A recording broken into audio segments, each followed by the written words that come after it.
নমস্কাৰ বন্ধুসকল।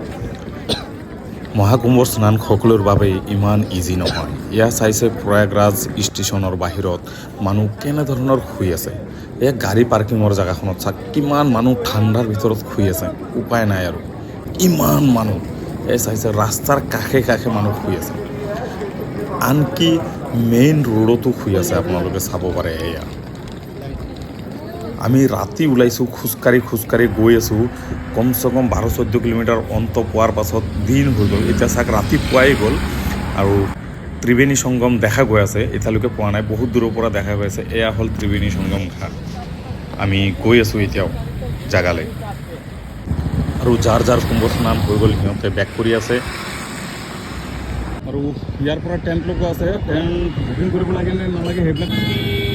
কিন্তু বহুত বঢ়িয়া এটা বস্তু ভাল লাগিছে মোৰ, যে ইমান কোটি কোটি মানুহ আহিছে এই জেগালৈ, কিন্তু কোনো ধৰণৰ লেতেৰা নাই। আৰু তাৰ কাৰণ এই চাফাই কৰ্মীবিলাক চাওক, গোটেই ৰাতি দিনে একদম সিহঁতে চাফাই কৰি আছে।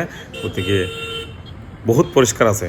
আৰু এয়া চাব পাৰে আপোনালোকে, পাৰ্কিং ষ্টাৰ্ট হৈ গ'ল, ভিৰ ভাৰ আৰম্ভ চাব পাৰে।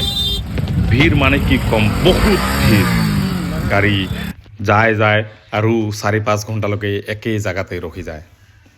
আৰু আপোনাৰ ওচৰত যদি 1260 টকা থাকিলে আপুনি হেলিকপ্টাৰেৰে পূৰা মেলাখন চাব পাৰে। আৰু চাওঁতে আমি ছেক্টৰ 24 পাইছোঁ। এয়া ত্ৰিবেণী সংগম। আৰু কণমানি এজনীয়ে ৰছীৰ ওপৰত খেল দেখাই আছিলে। মনালিছা নাই, মনালিছাৰ ঠাকুমাকহে পালোঁ মই। মানুহ চাইছে কিমান কোটি মানুহ। আৰু এই জামৰ ভিতৰত যদি আপুনি ৰখি গ'ল, তেনেহ'লে কিমান সময় লাগিব এই জামৰ পৰা ওলাওঁতে, একমাত্ৰ ভগৱানেহে জানে।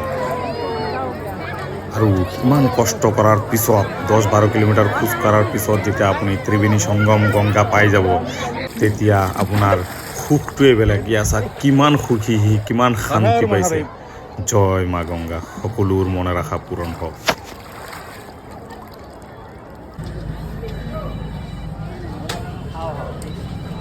ইমান ভিৰৰ ভিতৰত যদি কোনোবা হেৰাই যায়, সেইকাৰণে চাক ৰছী লগাই লৈছে। আৰু এয়া হ'ল ত্ৰিবেণী সংগমৰ মূল মন্দিৰ, গংগা যমুনা সৰস্বতী মন্দিৰ। জয় মা। ভিডিঅ'টো ভাল লাগিলে নিশ্চয় শ্বেয়াৰ কৰিব। ধন্যবাদ।